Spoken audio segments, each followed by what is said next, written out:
Target CEO Brian Cornell is stepping down after 11 years at the retailer as the company faces slumping sales and backlash to its retreat on DEI.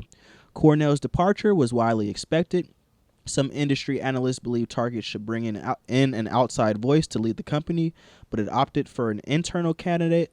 Cornell will be replaced on February 1st, 2026 by Michael Fedikel or somebody. Target's current chief operating officer. He started as an intern at Target and has been at the company for 20 years. When I saw this news hit my phone, I'm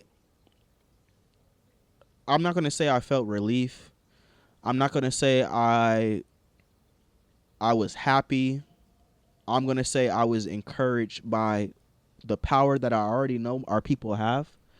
But when black people are able to stand on business about a topic, and I just want people, like, please, my fellow black people, I love all y'all out there. Even though y'all irritate me sometimes, some of you niggas irritate me. I'm telling you, y'all do. But I love each and every one of y'all. When we put our heads together and decide not to do something and decide to stand on business together in unison, and I know some of you niggas is still in Target shopping. I know some of you niggas is still in there every day, every week, shopping at Target. Why you raise your hand? Because I ain't going to fake the funk. But every day, every week? No, that's why I started shaking my head. Oh, okay. Okay. So I know some of you niggas is in there. But when we collectively decide to do something, we have the power to actually do it. And I think sometimes black people in our psyche believe that, yes, the white man does have the power, but we've moved so many things in this country. Like, this is why I believe we're God's chosen people. Amen.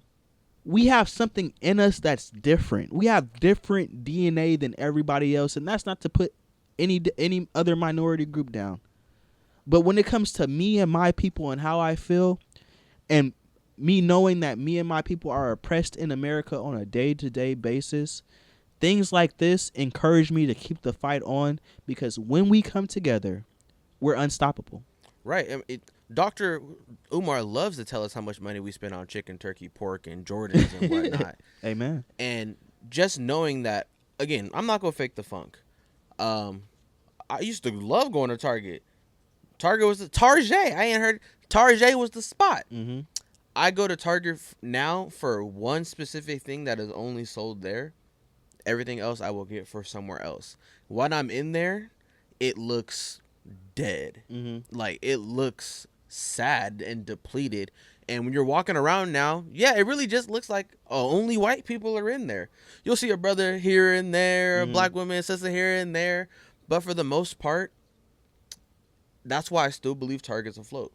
Because there is still a little black people here and there. Target is in your area. Certain things that you can only get there. Right. So we still shop there a little bit, help them stay afloat. But just in the sheer numbers in which black people stopped going there in frequency, Target it had its own name in the black community. That's how popular of a store it was. And for them to start rolling back DEI, diversity, inclusion, and pride, after that was one of the main focal points of conversation amongst black people with Target in the recent years. Wow, I'm going in there. They have books on Black History Month. Oh, they got shirts for pride. Right. Oh, they're doing all these different things. Oh, they're helping black entrepreneurs. Being inclusive. Was able to go find food from black bakers in New York. The Gastro Bros. Shout out to y'all. Black hair products and and we just see the massive rollback. Yes. And I just want to know that nigga's balls was insane. The gumption, steel balls of fury for him to say, we're gonna actually. I know the black people love this. It's a big, huge demographic for us. We're actually just gonna roll back everything because we don't have to do it anymore. I think they expected black people to continue. Still shop there. Yeah, I just think That's what I'm saying. expected that. His balls are huge. I don't step down or not. Mm-hmm. He didn't step down because he wanted to. He stepped down for Target's sake. Right. Try to save face. He's trying to. Next thing you know, Target gonna have some crab boils. Right. And I think no, you're right, because they're going to try to will us back in. Oh, 100%. I think that Wiz Khalifa gonna be performing there or right. something. Somebody's gonna be there. People are gonna say that Target's projections over what are going to be the next 5 years, like they were going to be on the downtrot anyway. And since COVID, especially retailers have tried to figure out different ways. I just think it's a different customer base than it was pre-COVID. So yes, some of the retailers have been struggling, but that black the black consumer base. The black consumer base, like and Dr. Umar says, we spend. Yeah, we do spend, and we do have capital. We have economic power within ourselves. I want black people to really, really realize that. So yes, this is a direct correlation to what happened earlier this year when Target said, I'm good on DEI, and black people said, we are going to boycott this company right here. This shit is just lovely to see. Right. Like, it makes me feel good in the soul knowing that we shall overcome. We shall overcome. And we see they're going to be quiet about it. 1,000%. They're not going to be vocal like, man, sales are down this week. Mm-hmm. Foot traffic in the stores are down. But if you go into the store or if you look at their stocks, you can tell some things are looking a little shaky. Mm-hmm. And even if we just talk about people in general, when we are able to come together to an agreement and stand for something, we can see these same issues taking place with like a Starbucks. Starbucks sales went down 1,000%. to the point every single day they was offering a deal. I had the app. They was offering it, come and get 72 drinks for free. All you got to do is walk in and ask for a water. All because they were siding with Israel during well, not during, it's still going on, but siding with Israel. And when people are actually able to take a stand, I hope and I pray that we start to see more of these blackouts moving forward. That's what I was about to say. Who's something? Hey, black people, my people of the working class, because I think class solidarity is just as important as well. Not just as important. I need y'all to be unified as black people. I think that's the most important thing. So let me not just say just as important, but it's very, very important. Class solidarity is very, very important. I think that's the next. It's neck and neck. Because you gotta be. You gotta. We already saw what Snoop Dogg was doing, Cayman. Yeah. So you're saying our own people. Our own people. But just imagine our own if people. Of course, they gotta matter. It's always gonna be riding for black people. But at a certain point, we've seen over and over again that being black ain't enough. But that's what the Panthers were doing. Fred Hampton, in his time, made sure to get with other minority groups and create these coalitions because that was very, very important. As a class, like, people, let's talk about it. What did Dr. King say to some of the white people that was asking him why is he marching? He said, how much you make a year, sir? Sounds like you need to be out here, too, with us. You're marching. broke! You need to be out here, too, marching with us.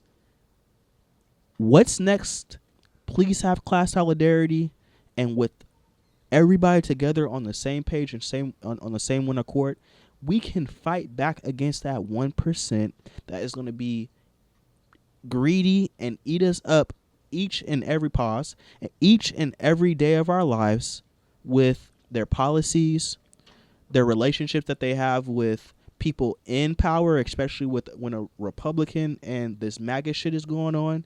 They have those relationships. There's a reason that CEO of Amazon, Mr. Bezos, who else was at the inauguration? There was a lot of them. A lot of the billionaires were there at the inauguration happy. And why? The lead up to it, a lot of people. Just that fact in itself. Why are there some of the wealthiest people in the world? They just like Trump that much that they want to go to his inauguration. Doesn't make sense to me. Obviously, they have relationships.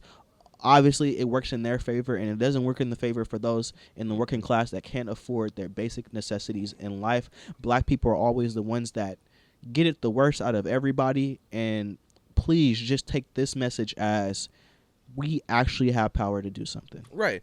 Bezos and all them other billionaire pricks at the inauguration with Trump was nothing but dogs pissing on a tree claiming their property. We all know the Trump and the rest of these presidents do nothing but work for these corporate oligarchs and shit like that. So they're saying, hey, this is our guy here. He's about to make us a shit ton of money. And what did he do? projected 145% tariffs on all Chinese imports. Walmart's ranking up their prices. Target CEOs stepping down. DEI on the... Thanks, Donald J. Trump. Oh, thanks Elon Musk, actually. That's true. Real quick, I've been seeing a lot of this. He's been very, very active on social media. Our governor of California, although I do not agree with everything he's done, although he has rubbed me the wrong way a lot of the times, at times, I think he's gearing up for a presidential run. He does look very angry. He does look very, very angry, and all of a sudden he's aimed at that guy. Like, I actually have an angry picture of him. Do you think that that's the right decision for Dems? Oh yeah, he looks angry. That nigga is mad. Yeah, just make sure to send that to me so I can link it in the video. Do you think that we've been asking who's the next guy for the Dems, and I think that's very, very important for us to know who that next guy is and for people to be able to get behind him. I think the more time that the Democrats have of building up that candidate, the better for a run. We do not know what Trump has up his sleeve. He did not want to leave the first time. Who says that he's going to leave peacefully the second? Do you think this is the right move for Newsom? Do you think that he is powerful enough to overtake the Republican Party, bring some peace back into the world and some kind of balance back into the world with more democratic policies? I'm still skeptical about it, but I think he probably is when I'm looking at the landscape, unless there's just somebody that's going to come out the woodwork. Looking at the landscape of the Democrats, I think he probably would be the best option for them. Right, and he has expressed in the past that he has no plans on running for office. Mm-hmm. But he does seem very angry. He does seem very mad, and that could just be more so of his ego being challenged by Texas having the gumption to try to flip more seats. Yeah, having some power having more power in relation to California, mm-hmm. since California and Texas have the two largest number of House seats per state. I believe California has 52, and Texas has like 38 total. So it could just be a pissing contest at the end of the day, and a part of me does believe it really is just a pissing contest at the end of the day, because there is a lot of people in California who have a lot of unresolved problems with Gavin Newsom, and it has bled over to other states as well. People outside of California have views, mostly negative views, on Gavin Newsom and his policies, and the fact that he is overpricing California to the point where people are moving to a place like Texas. Mm-hmm, mm-hmm. And I think large part of that is Democrats not being able to control a narrative. That's their number one problem. I feel like that's their number one problem. Because number one problem. Democrats, they have no idea how to control a narrative, because that's an easy fix. Easy fix. Texas, do y'all have roads? What about y'all education system? But it's okay. It's okay. Gay people can't get education or something like that. Right. At least that's what you're fighting for. But I don't know. A large part of me just does feel like it's a pissing contest, and I don't really feel secure in Gavin as our presidential pick, just because I know how a large amount of people feel about him. Right. Especially those who vote Republican and vote easily Republican talking points that they already have on him. They got the book already. They got the file on him. Dude, people were posting memes in our videos of like farmers begging for water and Gavin telling them to go back to work. Yeah, they already got that. That's a great point. They got the file already on that, man. That's the real reason he don't want to run. So somebody has to come out the woodwork. Somebody has to work. Somebody has to come out the woodwork. That's the real reason Gavin don't want to run. He don't want to get globally gagged. Yeah. The memes are already here. I agree.